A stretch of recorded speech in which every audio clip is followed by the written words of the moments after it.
Well, that's another check in the win column for current CGI. Make a sequel to Surf's Up and have World Wrestling Entertainment involved. Not only do I piss off the animation fans, but the die-hard wrestling fans. It's still real to me. Yes, so is your misery, like a Pinot Noir. Wait, something's wrong. Almost like...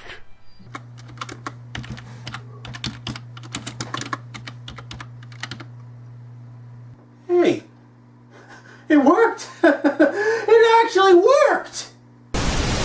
Two more!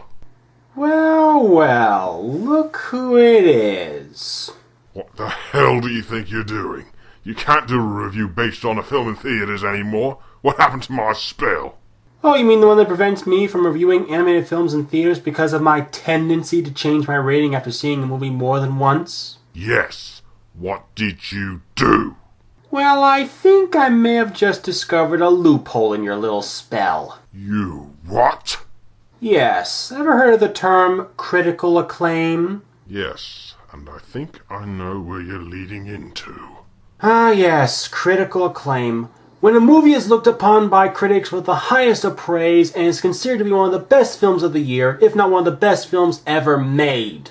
What's your point? My point is that if a new animated film is loved by all critics, then I have every right to review it, regardless of how many times I see it in theaters. You're a bloody thorn in my side, Toonmore. I only wish I'd known about this sooner. Then I could have reviewed Big Hero 6 and Inside Out, or even Shaun the Sheep the movie. Because of you, I missed out on 2 years of great animated films, and now I have the perfect opportunity to catch up with this film. What? Zootopia? Ha! That Disney dullard is just like Shark Tale, but with a twist of a furry's wet dream. You can't be serious. Have you seen its tomato meter score recently?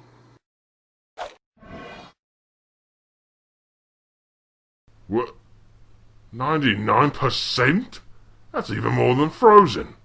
Its score is that perfect? It's outrageous. Looks like I outfoxed ya, eh, CGI?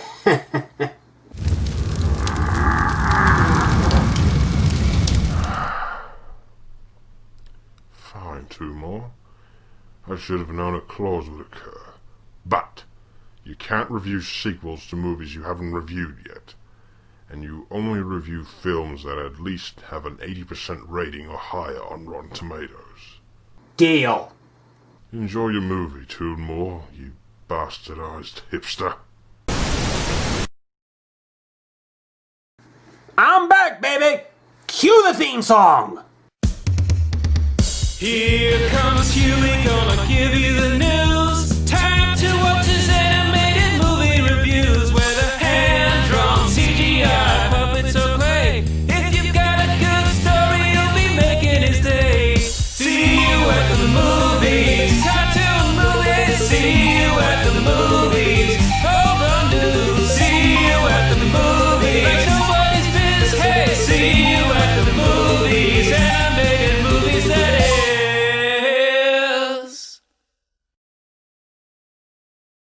Hey everyone, I'm Hewy Toonmore. Welcome to Season 9 of Hewy's Animated Movie Reviews, the show where I review animated films old or recent, whether they be hand-drawn, stop-motion, or computer-generated. Yes, it's true. I'm back to doing the classic reviewing style again with talking about animated movies recently released in theaters, but only under certain conditions. Enough about that. Let's talk about animals. More specifically, anthropomorphic animals. Throughout the years of reviewing animated movies, I've seen the concept of animal characters with human characteristics been done numerous, and I mean numerous times, each with a different take on the formula. Whether it be animals coexisting with humans in movies like Cats Don't Dance and Here Comes Peter Cottontail, or animals living in a world without humans like Kung Fu Panda.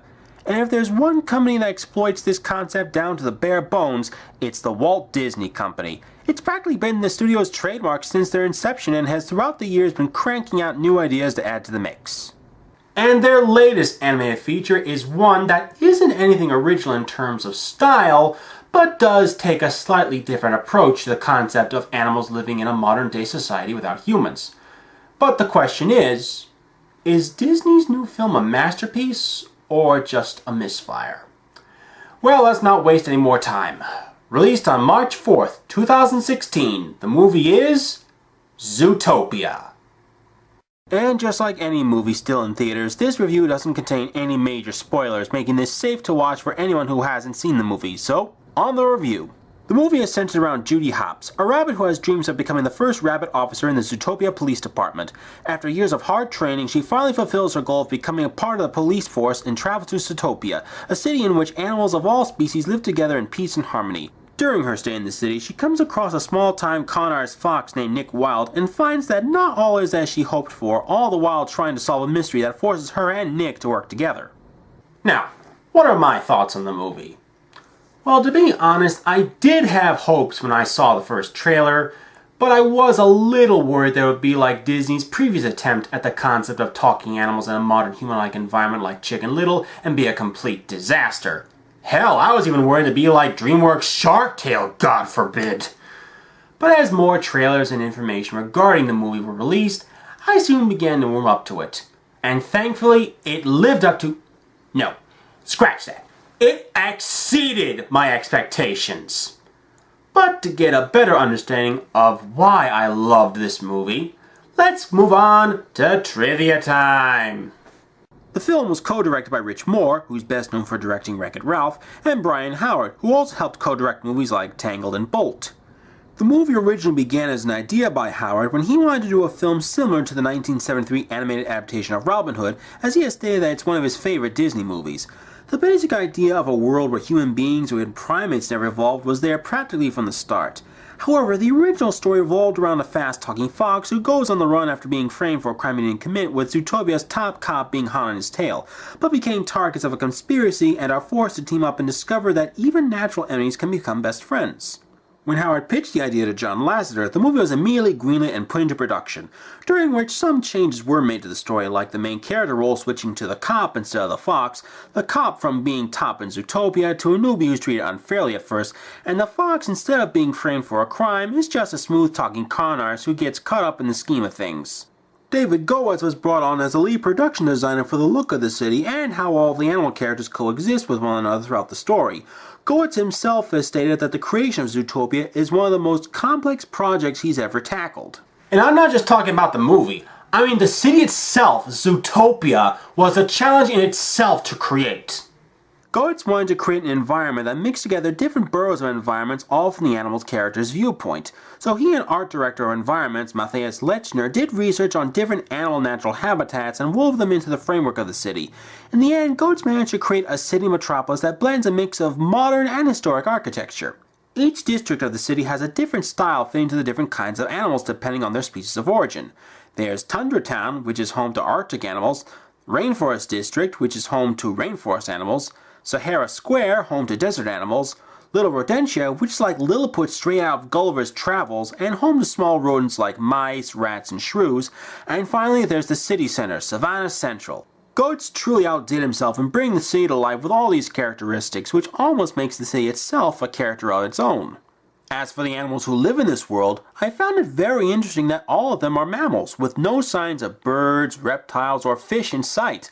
Not only that, but they're all wild mammals, excluding primates like monkeys and apes, and domesticated breeds of cats or dogs. I guess it would make sense that this distinct species of animals would be the only ones who walk around and have the ability to interact like people, since they are the most intelligent.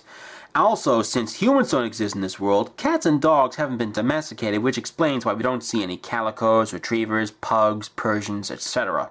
Now, in all honesty, if humans and primates never evolved, I highly doubt other mammals would evolve like this. But since this movie is a fantasy, I guess it's easy to suspend disbelief in a way. And it does make for some great, though sometimes predictable, jokes and puns. One good example is how some animals represented in the movie poke fun at some real-life situations, like having the sloths as the desk people, or animals in this case, at the Department of Mammal Vehicles. Because anyone who's been in a line at an actual DMV knows why the creators chose sloths. I would say more, but I feel like I would be spoiling some great surprises if I did. So, now that we're done with trivia time, let's talk about the characters and their voice actors who brought each and every one of them to life. Our main lead, Judy Hopps, is voiced by Jennifer Goodwin, who's better known for playing Snow White on the TV series Once Upon a Time. Judy's personality in the movie is the typical underdog tone as she wants to prove herself worthy of becoming the first rabbit police officer and show off her potential in the workforce. I really like her. She's spunky, determined, smart, and the fact that she's a female lead in a movie like this, whereas in previous Anthropomorphic Animal movies had a male protagonist, is showing that Disney is pushing boundaries when it comes to storytelling in a modern era. Next, we have her reluctant partner, Nick Wilde, voiced by Jason Bateman, who's best known for his acting in Arrested Development, Juno, Horrible Bosses, and Bad Words. Bateman's acting is superb in giving Nick that sly, funny, and outsmarting trait you would expect from a Fox character, while at the same time making him compassionate towards Judy as she tries to solve the mystery. As for the other characters, we have Police Chief Bogo, a water buffalo voiced by Idris Elba, better known as Heimdall from the Marvel Cinematic Universe, who has that high and mighty, overbearing authority characteristic, but also has a sense of honor and dignity in order to get the job done. Mayor Lionheart, voiced by J.K. Simmons, who's basically a less tense version of J. Jonah Jameson from the Sam Raimi Spider-Man films, but in lion form. The thing about Lionheart is that it's hard to talk about him since he's not in much of the movie, and if I said anything about him, it would be spoiling. I guess the only thing I can say about him is that when you first see him on screen, he seems like the kind of leader that's full of nobility. Then we have his assistant mayor, Dawn Bellwether, a sheep voiced by Jenny Slate, who acts like any secretary would, filing papers, keeping things organized, and making sure everything in the city runs smoothly. Next up, we have Dispatcher Benny Clawhauser, an overweight cheetah voiced by Nate Torrance, and he is by far one of my favorite characters in the movie next to Judy. How do I describe him? Well, he's like the kind of person you meet on the first day of a new job who has just that friendly, lovable personality to him that makes you want to be best buddies for life. Moving on, we also have Yax, the enlightened, laid-back yak who is the owner of a naturalist club in Zootopia voiced by comedian Tommy Chong. Now, with his partner Cheech Marin already voicing 2 animated Disney animal movies, I'd say it's about time Chong got his chance to shine in the light of Disney animation as well. And finally, we have singing sensation Gazelle, voiced by Colombian pop artist and singer Shakira. She doesn't appear too much in the movie, but she does make appearances every now and then throughout the story. Shakira also contributed an original song to the film's soundtrack, which is played during the end credits, and I have to say, it is one hell of an amazing song to listen to. And now for my final thoughts on the film. Overall, Zootopia is another well-crafted piece of animation from the House of Mouse and shows that their triumphant resurgence isn't slowing down anytime soon. It has an engaging detective story, memorable characters, exceptional writing, and strong life lessons that promote teamwork, friendship, and tolerance. But if there was one issue I had to complain about, and it's not even a complaint, it's more of a nitpick, it's the whole twist villain angle that Disney keeps doing.